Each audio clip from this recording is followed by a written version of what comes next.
pero yo le estoy hablando de un Dios verdadero, de un Dios que prometió hacer cosas sobrenaturales en nosotros, cosas que usted y yo no entendemos. ¿Cómo entendemos que una multitud de más de 5,000 personas se fuera a alimentar con unos cuantos panes y unos cuantos peces?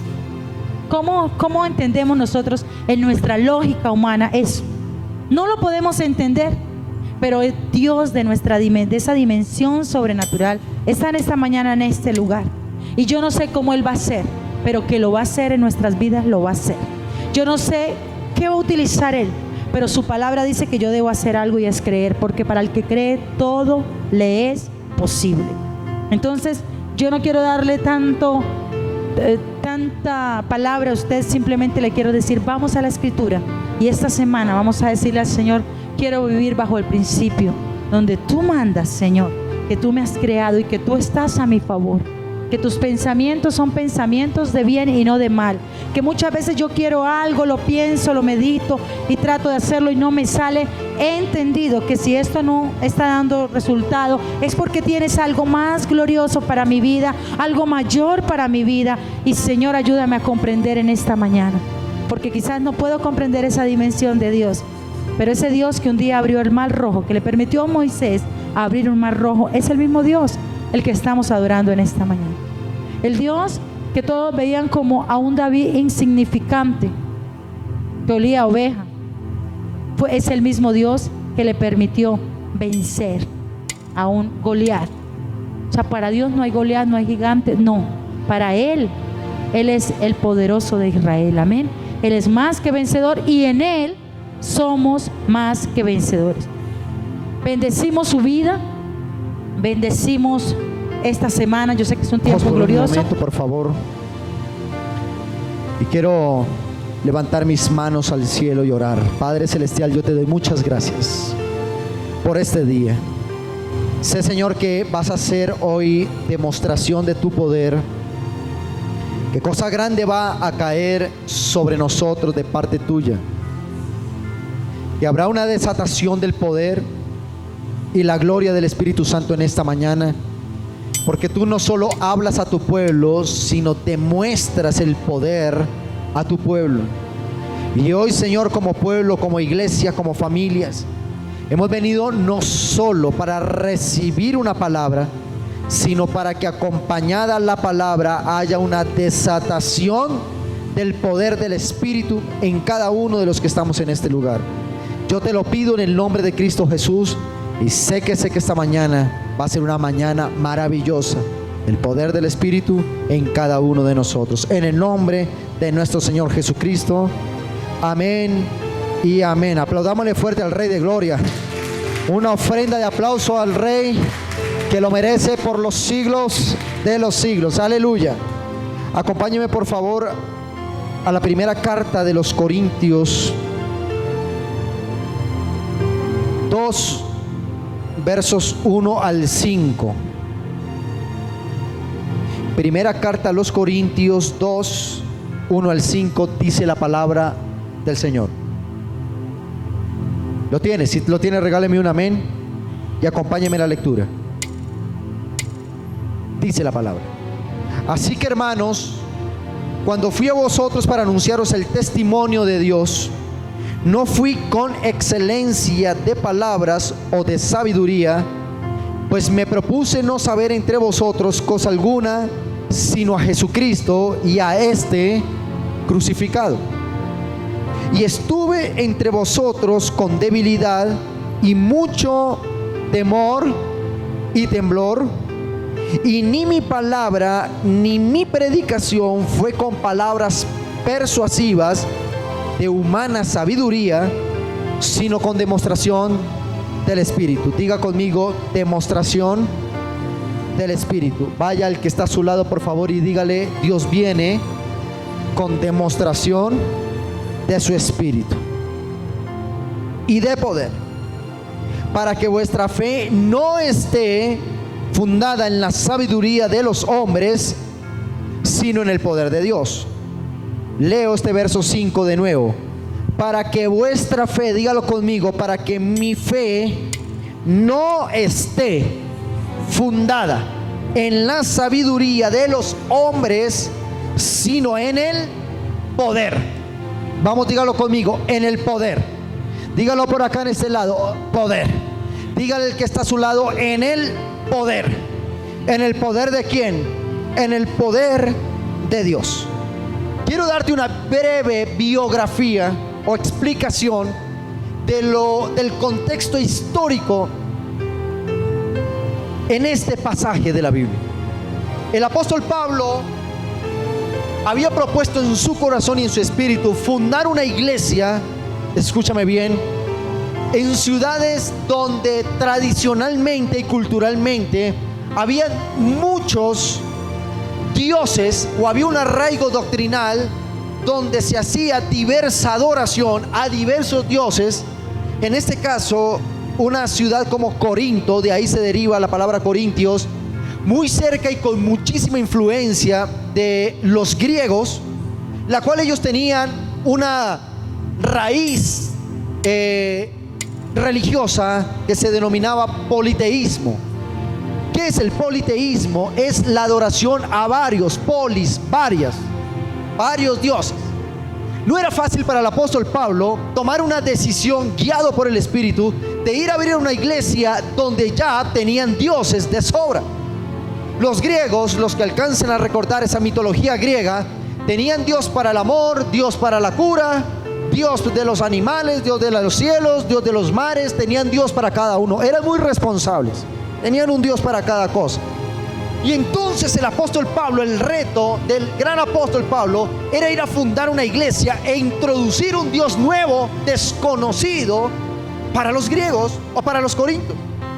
Imagínate tú ir a introducir un Dios que ni siquiera era de su mitología, que ni siquiera hacía parte de su idiosincrasia, de su cultura, de su tradición, y era introducir un Dios que se conocía, que se había hecho hombre, hijo de un carpintero, nacido en un pueblo muy pequeño, e introducir un nuevo Dios al extranjero. La gente tal vez preguntaba en Corinto: ¿por qué tengo que creer en tu Dios?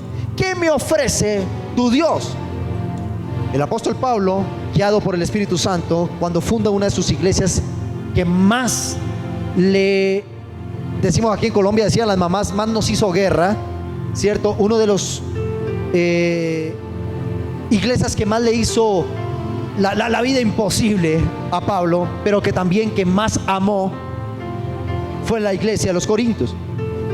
Entonces el apóstol Pablo dice: cuando fui a vosotros para anunciaros el testimonio de Dios, no fui con excelencia de palabras o de sabiduría, pues me propuse no saber entre vosotros cosa alguna, sino a Jesucristo y a este crucificado.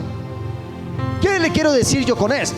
El apóstol Pablo nos da una gran señal en la carta a los romanos, que él, al ver que sus oyentes, los audientes de su predicación, eran hombres sabios, muy altamente estudiados, doctores de la ley, gente del imperio romano, gente del imperio griego, que conocía las leyes, que tenían profesiones preeminentes, gente de gobierno, gente que conocía la ley.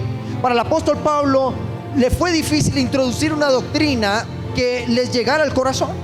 Entonces el apóstol Pablo pensó que como él también conocía la ley y él también se había formado en los pasillos de la academia, él podía competir intelectualmente con los sabios de Roma o con los sabios de Grecia. Pero el apóstol Pablo se estrelló muy fuerte con esto, y aún lo dice en la carta a los romanos, y lo está diciendo acá: cuando fui a vosotros a anunciaros el testimonio de Dios, no fui con excelencia de ¿qué? De palabras. Diga conmigo, palabras de sabiduría. No me propuse otra cosa que saber que predicar a Cristo este crucificado, y estuve con vosotros con debilidad y mucho temor y temblor. Y uno pregunta: ¿por qué el apóstol Pablo tenía miedo de predicarle? Porque los audientes de Pablo eran personas intelectuales, tal vez habían ateos o politeístas, había gente que conocía la ley.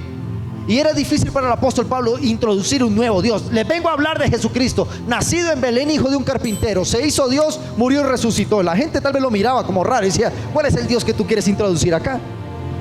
Pero el apóstol Pablo entendió algo. Verso 4 dice que ni mi palabra, diga conmigo, ni mi palabra, ni mi predicación fue con palabras persuasivas, ni de humana sabiduría, sino con demostración del Espíritu y de poder. La única manera que Pablo pudo convencer a los oyentes del Evangelio en Grecia, en Roma y en las cientos de iglesias que él fundó fue a través de la manifestación del poder del Espíritu de Dios en la vida y en el ministerio de Pablo. ¿Qué te quiero decir con esto?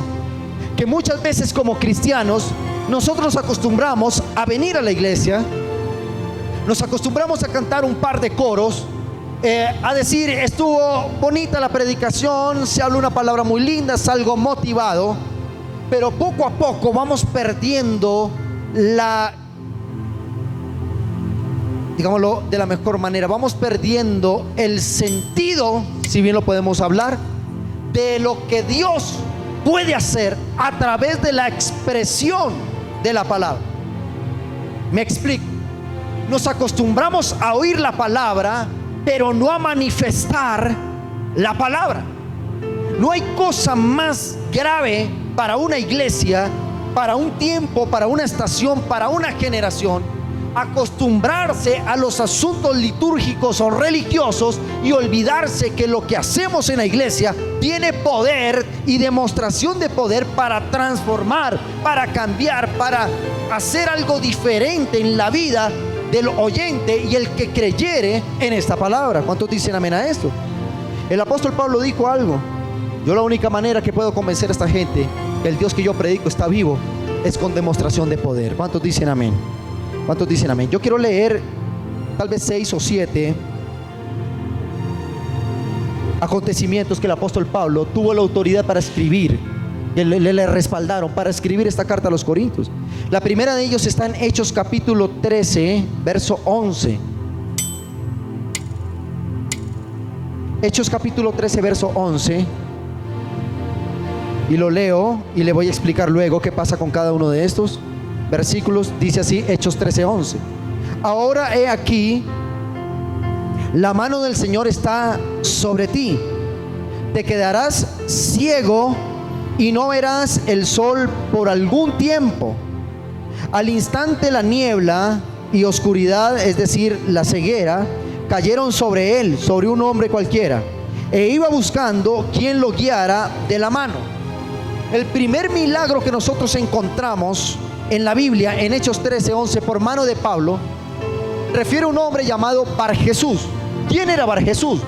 Barjesús era un hombre que tenía espíritus de adivinación, pero él los hacía pasar por espíritu profético. Era un hombre que profetizaba, pero hacía una analogía a lo que es el espíritu de la adivinación. Esto le incomodó muchísimo al apóstol Pablo y dijo: ¿sabes qué? Tú no eres ningún profeta, tú engañas al pueblo, y ordeno por la palabra que te quedarás ciego. Y dice al instante, diga conmigo, al instante se quedó ciego. Lo primero que vemos aquí es que Pablo no solo predicaba la palabra, sino tenía demostración del espíritu que vivía en él. Esto lo podemos catalogar como un milagro de palabra. Diga conmigo, milagro de palabra. El segundo hecho está en Hechos 14, verso 10. Hechos 14:10 dice la palabra del Señor: dijo con fuerte voz, ¿quién? Pablo: levántate derecho sobre tus pies. Y él dio un salto y anduvo. Aquí vemos otra demostración del poder de Pablo. Diga conmigo, un milagro creativo. Dígalo de nuevo, un milagro creativo.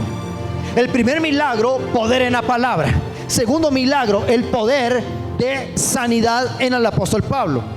El tercer milagro que nos registra en el libro de los Hechos, hecho por mano de Pablo, dice lo siguiente: Hechos capítulo 16, verso 18. Dice la palabra, Hechos 16:18: y esto lo hacía por muchos días, mas desagradó a Pablo y se volvió y dijo al espíritu: te ordeno en el nombre de Jesucristo que salgas de ella. Y salió en aquel mismo momento. Diga conmigo, milagros de liberación. Primer milagro, declaración de la palabra. Segundo milagro, sanidad. Tercer milagro, liberación. Otra demostración de lo que hizo el apóstol Pablo. Hechos 19, 11 y 12. Dice la palabra del Señor. Hechos 19, 11, 12. Y hacía milagros extraordinarios. ¿Quién hacía milagros extraordinarios? Por mano de Pablo. De tal manera que incluso llevaban pañuelos o delantales en sus cuerpos a los enfermos, y las enfermedades los dejaban y los malos espíritus se iban de ellos.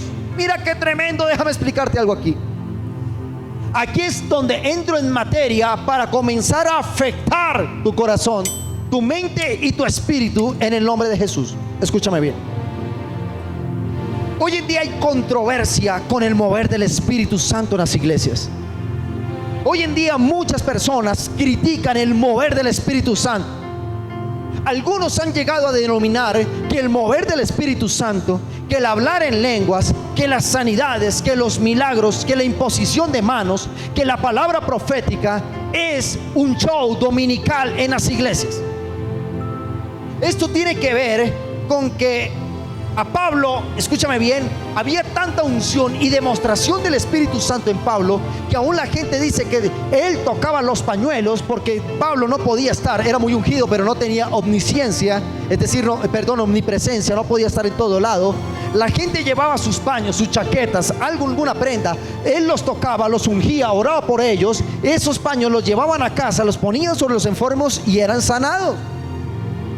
Lo dice la Biblia.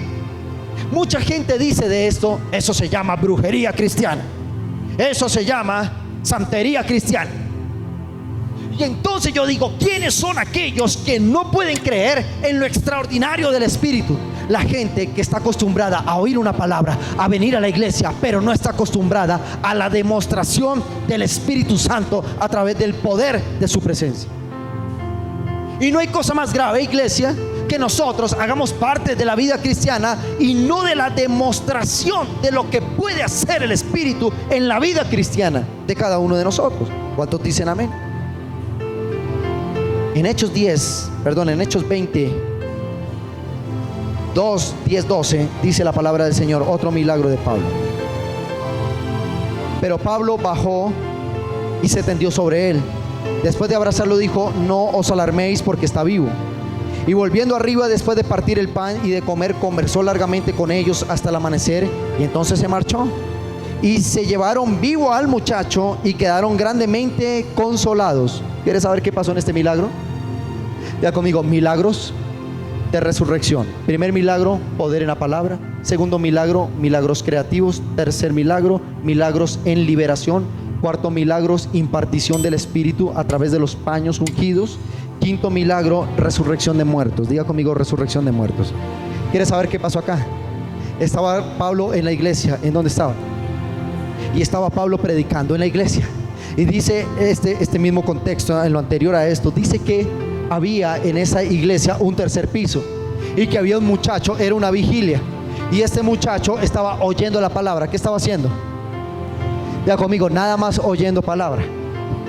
Y pasó algo. El muchacho se quedó dormido y se cayó del tercer piso y cayó a la mitad del templo y se murió a la mitad del templo. Diga al que está a su lado: no se duerma en la iglesia, porque puede ser peligroso. Y el joven imagínate nosotros aquí en el servicio, y de pronto cae un cuerpo, están lloviendo cuerpos celestes. Había dos tipos de personas: los naturales y los sobrenaturales. Diga conmigo, en ese culto habían dos personas: naturales y sobrenaturales. ¿Qué hicieron los naturales? ¡Ay, se murió el muchacho! ¡Qué tragedia! El diablo entró a la iglesia, hizo desastre. Eso pensaron los naturales. Pero los sobrenaturales, como Pablo dijo, se murió en plena iglesia. Yo estoy predicando la palabra. Les voy a demostrar que lo que estoy predicando es respaldado con hechos del Espíritu Santo. Y dice que se tendió sobre el muchacho, le dijo: vive. Y dijo: este joven está viviendo. Y el joven que se había muerto en la mitad del culto resucitó y se fue caminando para su casa. Mira la diferencia de estar dentro de una iglesia con ojos naturales y estar en la iglesia con una visión sobrenatural de lo que Dios puede hacer en medio de un servicio. O estás aquí para oír un sermón, para cantar un par de coros, o estás aquí para desatar el poder del Espíritu Santo a la expectativa que Dios haga un poderoso milagro en su vida y en mi vida. ¿Cuántos dicen amén? ¿Alguien está aquí? Sexto milagro, Hechos 28, versos 3 al 6. Entonces, habiendo recogido Pablo algunas ramas secas, las echó al fuego, y una víbora, huyendo del calor, se le prendió en la mano. Wow. Cuando los naturales vieron la víbora colgando de su mano, diga conmigo, los naturales, dígalo de nuevo, los naturales, se decían unos a otros: ciertamente este hombre es homicida. ¿A quién ha escapado del mar? La justicia no deja vivir. Pero él, sacudiendo la víbora en el fuego, ningún daño padeció. Ellos estaban esperando que él se hinchase o cayese muerto de repente, mas habiendo esperado mucho y viendo que ningún mal le venía, cambiaron de parecer. Diga conmigo, cambiaron de parecer, y dijeron: ese no es un ser humano, ese tipo es un Dios. No me mire con cara de teléfono ocupado, porque lo dice la Biblia. Dice: y cambiaron de parecer y dijeron que era un Dios. Escúchame, ¿quieres saber más historia de Biblia? ¿Qué pasó con el apóstol Pablo? Recuerde que en el tercer viaje misionero de Pablo, él estaba en cadenas, capturado por predicar el evangelio, llamado por Agripa II para ser judicializado por lo que llamaban el alboroto de los cristianos. Y aprende todo lo que le estoy diciendo.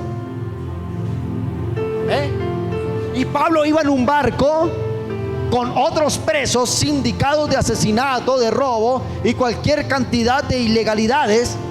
Y ese barco en alta mar comenzó a naufragar allí, comenzó una tempestad terrible y el barco naufragó. Pero adentro iba Pablo, diga conmigo, adentro iba Pablo. Y resulta que el naufragio, el destino que llevaban hacia Roma, fue tan grande la tempestad que el barco se desvió y llegaron a una isla inhóspita, que según la biografía bíblica era una isla con características selváticas. Y cuando llegaron allí, llegaron vivos, diga conmigo, hasta los presos, los asesinos, llegaron vivos. ¿Por causa de quién? De un ungido que iba en ese barco. Cuando se baja el apóstol Pablo del barco, la gente miraba y: ¿cómo? ¿Estamos vivos? Sí, estamos vivos. El apóstol Pablo dice: yo no sé ustedes, pero yo tengo mucho frío porque el agua estaba muy fría. Vamos a prender una hoguera y vamos a calentarnos un poquito. Y entonces el apóstol Pablo, tomando iniciativa y liderazgo, comenzó a tomar leños en esa selva, en esa isla selvática, y dice la palabra que vino una víbora. No tenemos referencia a qué tipo, pero bueno, si es víbora, es una referencia definida de serpiente, al parecer sumamente venenosa, porque cuando mordió el apóstol Pablo, él saca su mano tomando leños y le estaba colgando una serpiente. Y dice la palabra de Dios: y los naturales, diga conmigo, los naturales, vamos, dígalo de nuevo, y los naturales vieron la víbora colgando de la mano del apóstol Pablo. Aquí vamos a ir a un punto fundamental para ir terminando. Diga conmigo, cuando tenemos mente natural, cualquier circunstancia se asimila con muerte.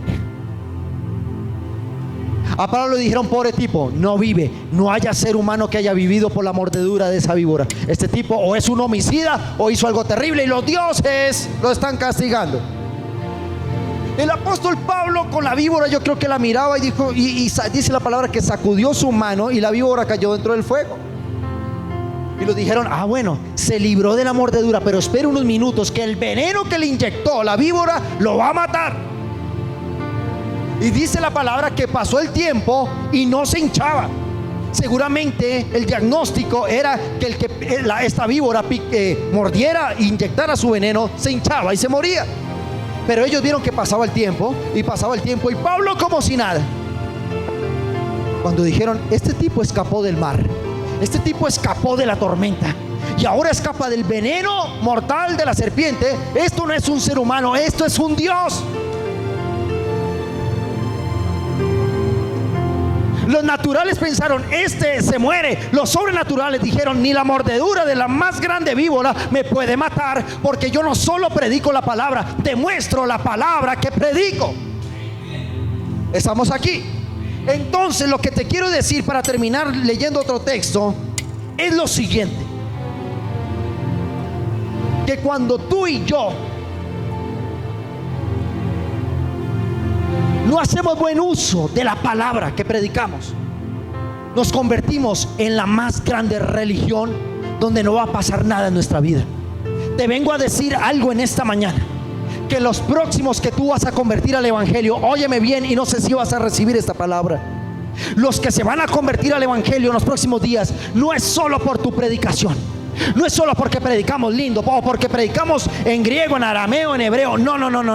Los próximos que se van a convertir al evangelio es porque te van a ti haber bendecido, prosperado, sanado, diciendo, yo no sé qué tienes, enséñame el Dios que te prosperó a ti, porque tu testimonio será el mejor predicador que puede existir, porque a partir de ahora no solo recibirás palabra, sino que habrá demostración de la palabra que se predica y se recibe en ese lugar. ¿Alguien está aquí? ¿Alguien está aquí? Por eso el apóstol Pablo tuvo la autoridad de escribir una carta diciendo, señores, cuando fui a ustedes llegué con temor, con temblor, llegué asustado, pero a mí me respaldó la cantidad de milagros que comenzaron a suceder en la iglesia. ¿Tú crees que los corintios, que eran personas, escúchame bien, ¿qué era Corinto? Corinto era una ciudad estratégica, una ciudad cercana a las costas, donde había mucho comercio, descargaban y cargaban barcos en el Mediterráneo, en el antiguo Mediterráneo. Era una ciudad estratégica, era una ciudad de comercio, era una ciudad donde se movía mucho, había prosperidad o había economía, había discotecas, había bares, había dioses por montones. Ellos dirían, ¿para qué necesito yo otro Dios? Pero ¿cómo logró el apóstol Pablo fundar una iglesia cercana a las 40,000 personas en lo que se convirtió la iglesia de Corinto? Va conmigo, demostrando el Dios que predica. Y muchos, dice la palabra, y muchos eran los milagros que se hacían por las manos o a través de las manos de Pablo. Lo que te quiero decir hoy es que tenemos que cambiar la mentalidad de religión. Que usted no viene aquí para escuchar un sermón y otro sermón y un par de coros, sino que esta mañana, yo no respondo por más, va a haber un derramamiento del poder y la demostración del Espíritu Santo en esta mañana.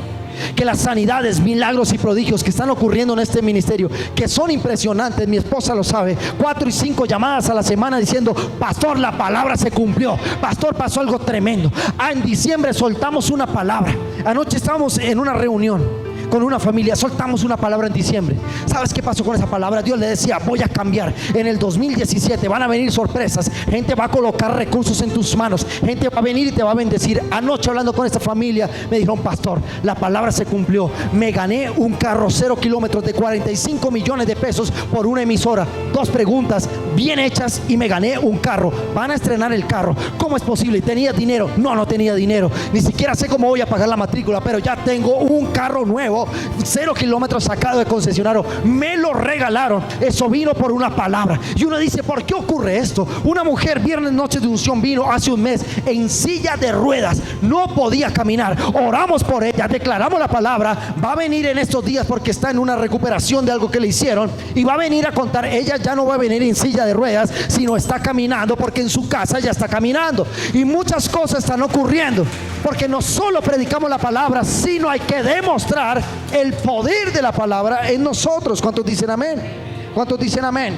Diga conmigo, solo los naturales oyen palabra, se congregan, vienen de cuando en vez y no pasa nada. Diga conmigo, vidas sin expectativa no son vidas guiadas por el Espíritu Santo. Escúchame bien, termino con esto.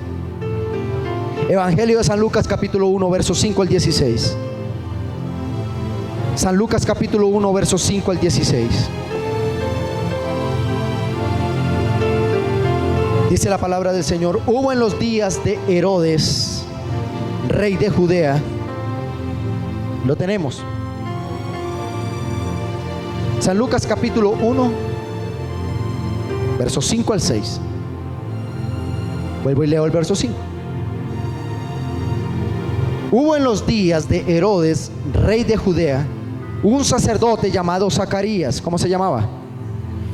De la clase de Abías. Su mujer era una de las hijas de Aarón y se llamaba Elizabeth. ¿Cómo se llamaba? Ya conmigo, Zacarías y Elizabeth. Verso 6 dice la palabra: ambos eran justos delante de Dios y andaban irreprensibles en todos los mandamientos y ordenanzas del Señor, pero no tenían hijo porque Elizabeth era estéril y ambos ya eran de edad avanzada.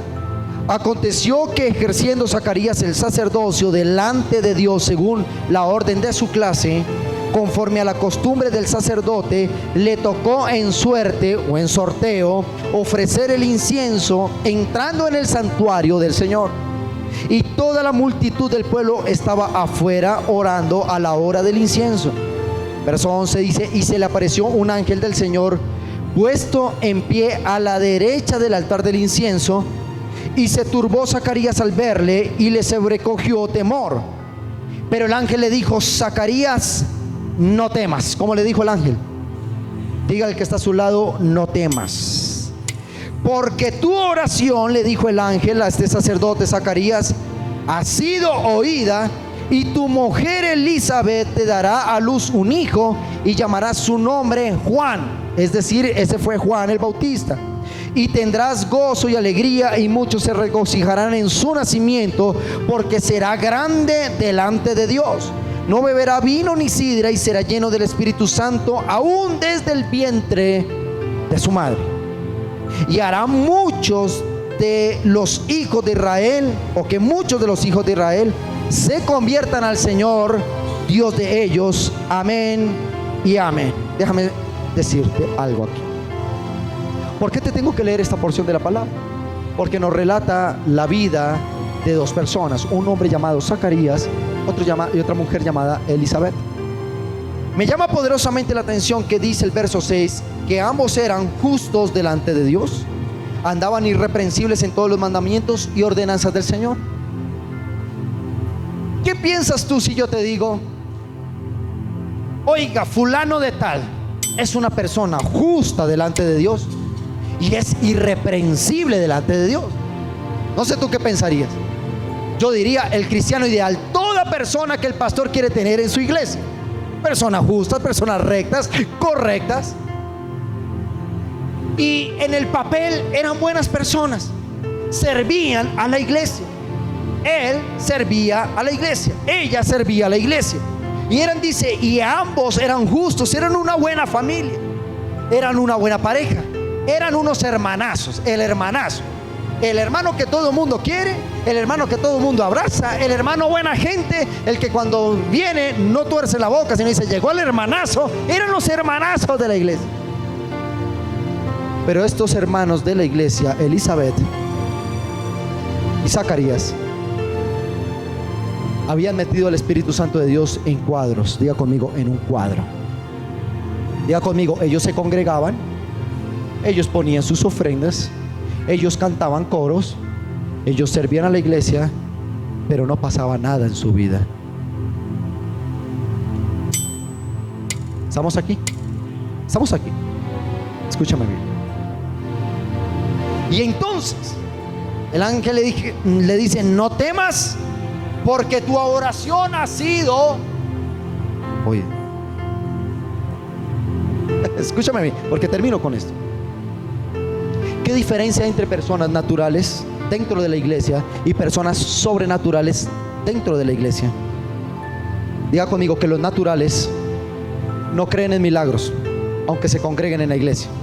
Que los naturales se les da una palabra profética y dicen: ese es el pastor que se emocionó.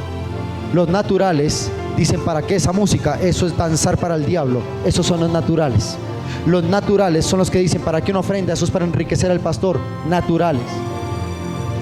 Los naturales es: yo no sirvo a la iglesia porque de pronto me hieren, porque a mí ya me hirieron en otra iglesia y ahora no voy a servir en esta. Naturales.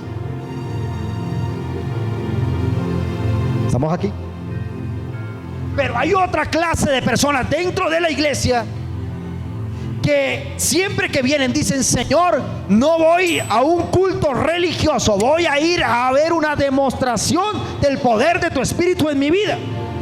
Ahora, las personas naturales, como fue Zacarías, mira lo que pasa cuando tú y yo nos acostumbramos a ser naturales dentro de la iglesia. Estamos aquí, o se fue a la iglesia, se fue. Aquí está. Escúchame bien. Mira lo que dice Zacarías. Primero que todo, era justo, irreprensible, era un cristianazo. Diga conmigo, un cristianazo. Pero mira lo que el cristianazo le dice al ángel. Primero que todo dice: y se asustó. ¿Por qué se asustó al ver al ángel? Porque se había acabado la manifestación sobrenatural del espíritu en el templo. Ver un ángel era una cosa tremenda. ¿Por qué? Porque se exponía la palabra, se cantaban los coros, los hermanos se abrazaban. Qué bonito estuvo el culto, como la vecindad del Chavo del Ocho, todos lindos, qué bonita vecindad. Pero mira lo que pasó con ellos. Cuando vio al ángel dijo: ¿y eso qué es? No conoció a un ángel. Hay gente que se asusta con la manifestación del espíritu. Uy, están locos esto. ¿A qué iglesia me metí? No, a la mejor iglesia, porque aquí no le ponemos cuadros al Espíritu Santo. ¿Alguien está aquí? Y escúchame bien. Entonces, cuando él vio al ángel y se asustó, mira la palabra, mira la dimensión de fe de Zacarías. Aunque servía a la iglesia y aunque era un ministro de la iglesia, mira su dimensión de fe. Dijo Zacarías al ángel en San Lucas 1, 18 al 20. Dice Zacarías al ángel: ¿en qué conoceré esto? Porque soy viejo y mi mujer de avanzada edad. Respondiendo el ángel le dijo: yo soy Gabriel, que estoy delante de Dios, y he sido enviado a hablarte y a darte estas buenas nuevas, o estas buenas noticias. ¿Estamos aquí? Mira cómo una persona natural que se acostumbró a la iglesia, se acostumbró a ser cristiano y se acostumbró a que la iglesia es bonita y allá cantan lo más de bonito. Mira mira el peligro que causa una mentalidad natural dentro de la iglesia. Que cuando el ángel le habló de un milagro, le dijo: no, si yo ya estoy viejo, mi esposa está vieja, aquí no hay nada que hacer. ¿Algún parecido con la realidad? ¿Será ficción?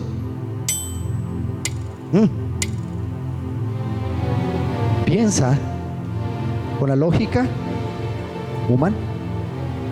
Meten al Espíritu Santo en cuadros. Dios me va a bendecir, Dios me va a prosperar, Dios me va a restaurar, Dios me va a dar algo que para mí ya está perdido. Y entonces, diga al que está a su lado: ni se te ocurra responderle a Dios con mentalidad natural. Mira cuando Zacarías responde al ángel: si mi esposa, yo soy viejo y mi esposa vieja, ¿cómo será todo esto? Mira lo que le dice el ángel: Señor Zacarías, antes de que te tires el milagro, ahora, verso 20, te quedarás mudo y no podrás hablar hasta los 9 meses del embarazo de tu esposa. Si vuelves a hablar, te tiras el milagro. Así te dice el Señor. Ay, el pastor está emocionado. No. Aquí lo que se suelta es palabra del Espíritu. Créala, y en menos de nada estás flotando sobre la dimensión de lo sobrenatural. Ya conmigo, cuando yo pongo en cuestión, cuando yo pongo en cuestión el mover del Espíritu en la iglesia, en la vida, en el ministerio, Dios me puede dejar mudo la próxima temporada. ¿Alguien está aquí? Y yo te voy a bendecir. Ay, pero ¿cómo? Dios te va a pagar esa deuda. No, eso es mucha plata. ¿Cuántas personas hemos orado, esposa, estériles? 4, 5, 6, 7, 10 años esperando un hijo, palabra soltada. Ahora son madres no solo de una, sino de 2 criaturas. Porque yo no solo predico una palabra, Dios viene para respaldar la palabra que este profeta hoy está predicando. Estoy hablando de grandeza, viene grandeza. Estoy hablando de prosperidad, viene prosperidad. Estoy hablando de sanidad, viene sanidad. Estoy hablando de grandeza, viene grandeza. Estoy hablando de multiplicación, viene multiplicación. Diga conmigo, porque la palabra sin la revelación del Espíritu es letra. Un codazo salto al que tiene a su lado y dígale: la Biblia por más linda que sea, sin la unción del Espíritu Santo, se convierte en letra. Los ateos leen la Biblia, los curas leen la Biblia, pero no hay revelación, no hay mover del Espíritu Santo. ¿Alguien está aquí? Y le dice: te quedarás mudo y no podrás hablar hasta el día que todo esto se haga, por cuanto no creíste mis palabras, las cuales se cumplirán a su tiempo. Yo quiero que al venir a este lugar, cuando usted y yo vengamos a esta casa, no vengamos solo para recibir una palabra, no vengamos solo para cantar un par de coros, sino que lo que va a pasar acá es demostración del Espíritu respaldando la palabra. Dios envía a Moisés y le dice: ve y dile a Faraón. ¿Cómo le dijo? Le dijo: suéltale una palabra a Faraón. Y Moisés llegó delante de Faraón y Moisés dice: así dice, ¿quién? Jehová Dios de Israel, deja ir a mi pueblo. ¿Cómo le dijo? Y lo dejó ir. ¿Ah? Porque Faraón, que era natural, dijo: ¿tú me estás diciendo a mí que libera el pueblo? Demuéstrame por qué tengo que dejar ir al pueblo. Ah, ¿quieres que te lo demuestre? Y tiró su vara y se convirtió en serpiente. Y Faraón dijo: yo quiero más demostraciones. ¿Quiere más demostraciones? Por segunda vez le dice: deja ir a mi pueblo. No, a punta de palabra no lo voy a dejar ir, demuéstramelo. Ah, bueno, entonces la sangre en el agua. Y a la tercera vez dijo: demuéstrame un milagro mayor, las ranas. Muéstrame que su Dios es grande, las moscas, los piojos, la langosta, el granizo. Hasta que en la 10ª demostración del poder del Dios de Israel, él dijo: ya no puedo con tanta demostración, ese Dios que usted tiene es muy poderoso, váyanse de acá y llévense hasta nuestras riquezas y adoren a su Dios, y en la mitad del desierto ore por mí. ¿Alguien está aquí?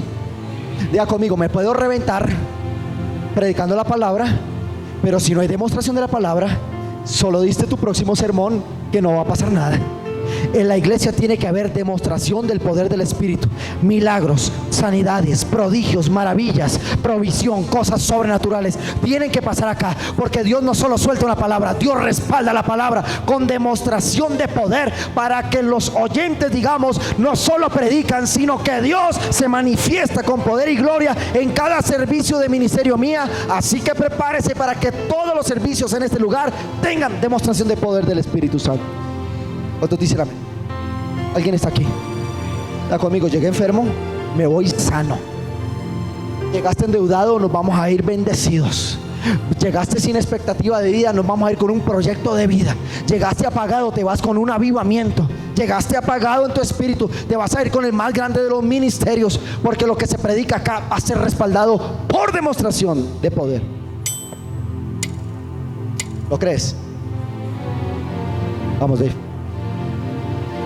¿Lo crees? ¿Cuántos dicen amén?